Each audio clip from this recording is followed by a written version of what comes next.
কায়েমের জন্য আমাদের এই বাংলাদেশে বিভিন্ন সময় ওলামায়ে কেরাম রক্ত দিয়েছেন। এই 2024-এ আমি মাদ্রাসা ওলামায়ে কেরাম এবং ইসলামী শাসনতন্ত্র আন্দোলন যেভাবে অংশগ্রহণ করে রক্ত দিয়েছেন, এই রক্তের মাধ্যমে আমরা বাংলাদেশের এই ভাগ বাকাশে ইসলামী শাসন দেখতে চাই। কি বলেন? আমাদের ওলামায়ে কেরাম বিশেষের বিরুদ্ধে আন্দোলন করেন। 53,000 ওলামায়ে কেরামের রক্তের মাধ্যমে ব্রিটিশরা বিতাড়িত হয়েছে। এসেছিল পাকিস্তান শয়তান, 24 বছরের ব্যবধানে বাংলাকে শোষণ করেছিল, শাসনে পরিণত করেছিল। তখন ওলামায়ে কেরাম রক্ত দিয়েছিলেন স্বাধীনতার জন্য। যদিও ভারতীয় আধিপত্যবাদ ওই শয়তানের ওলামায়ে কেরামের নাম উচ্চারণ করতে বাধ্য হয়েছে। এরপরে ধারাবাহিকভাবে আমাদের এই দেশের ওলামায়ে কেরাম শাপলা চত্বরে রক্ত দিয়েছেন, মোদী বিরোধী আন্দোলন রক্ত দিয়েছেন। 24 আন্দোলনে আমাদের ওলামায়ে কেরামের রক্ত ঝরেছেন। অতএব রক্তের বিনিময়ে আর কোন জালেম যেন আসতে না পারে প্রতিজ্ঞা হওয়া দরকার।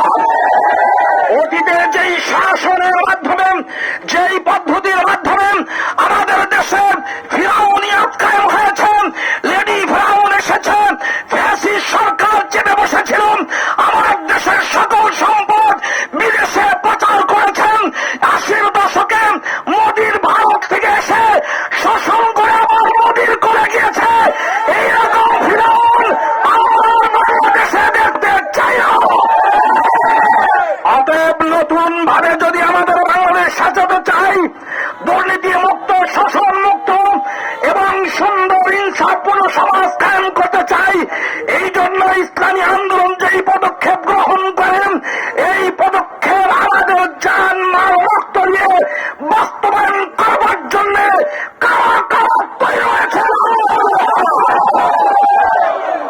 অতীতের যেই সমস্ত পদ্ধতির মাধ্যমে ফেসিবাদ ফিরে এসেছেন, আমরা ওই ফেসিবাদ আগমনের রাস্তাকে চিরদিনের জন্য বন্ধ করতে চাই। যদিও গণতান্ত্রিক পদ্ধতিতে ইসলাম কায়েম হবে কিনা এইটা সন্দেহ রয়েছে, তবে আমরা ধীরে ধীরে অবশ্যই ইসলামী অনুশাসনের চূড়ান্ত ইসলামী খেলাফত কায়েমের পথে অগ্রসর হতে চাই। এই জন্য ওলামায়ে কেরাম কেন্দ্র ঘোষিত যেই সিদ্ধান্ত আমাদেরকে যখন যেই নির্দেশনা দেন, আমরা সেই নির্দেশনা বাস্তবায়ন করবার জন্য ইনশাআল্লাহ জান তোর মেহনত করবো। ঠিক আছে ইনশাআল্লাহ। সম্মানিত দিদি ভাইরা, আমাদের ভাইরা যারা এখানে এসেছেন, কষ্ট করছেন,